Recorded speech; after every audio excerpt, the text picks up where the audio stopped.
ఏం యుద్ధం మోపైందో గాని మన వంటింట్ల బాంబులు పడే పొద్దుగాల ఇష్టమైన నాష్ట దూరం చేసే ఓటల్ల పూరీలు బోండాలు దేవుడు తగ్గిపాయే దోశలు ఏడనో ఒక కాడేస్తున్నారు.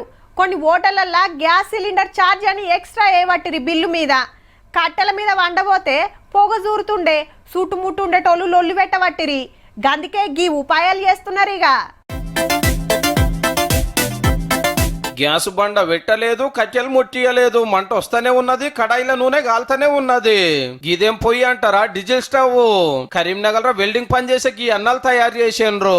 గీ పైపులకెళ్ళి డీజిల్ పడుతుంటే ఇటు దిక్కు బ్లోయర్ పెట్టిండ్రు. గదే గాలి పంప అన్నట్టు గట్ల మంట వస్తున్నది. ఇక ఇది ఓకే సార్, చాలా బాగుంది. మన ఖర్చు తక్కువ ఉంది, మంచిగా ఉంది. లీటర్కు గంటన్నర 2 గంటలు. గ్యాస్ కంటే బెనిఫిట్ అయినా తక్కువ బెనిఫిట్.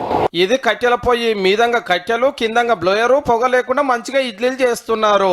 పరికరం తయారడానికి 10 నుంచి 18,000 రూపాయలు ఖర్చు అవుతుంది. మీకు కొంచెం మంట రావాలంటే చిన్నగా, కొంచెం పెద్ద మంట రావాలంటే డీజిల్ అధికంగా, కొంచెం డ్రాప్ వెళ్తూ ఉంటుంది. దానివల్ల అక్కడ మంట వస్తుంది. ఇళ్ళల్లో ఇండక్షన్ స్టవ్లు వాడుతున్నట్టే ఇది కరెంటు తోటి నడిచే పెద్ద పొయ్యి. కోయంబత్తూర్ నుండి తెప్పించాం. 27,000 ప్లస్ GST పడింది. 3 to 4,000 వచ్చే ఛాన్సెస్ ఉన్నాయి. ఎందుకంటే బిఫోర్ కూడా మేము వాడాం కాబట్టి అది కొంచెం మాకు వర్తబుల్ ఉంది. సో వరంగల్ లో కూడా ఒక వెల్డరు బండ్లలో వాడి పారేసిన ఆయిల్ తోటి నడిచే చిన్న పొయ్యి తయారు చేసిండు. ఈ ట్యాంకుల ఆయిల్ పోసి పొయ్యి ముట్టించి బర్నాలు తిప్పితే గ్యాస్ ఉన్న స్టవ్ లెక్కనే వస్తుంది మంట. 1 లీటర్ 3 గంటలు వస్తుంది. దానికి బర్నాలు, ఒకటి కంట్రోల్, మన బ్లోర్, దాంతో తయారు చేసింది. ఇక ఈ అక్క చూడండి, కట్టెల పొయ్యి ముట్టించి పొగ రాకుండా టేబుల్ ఫ్యాన్ పెట్టింది.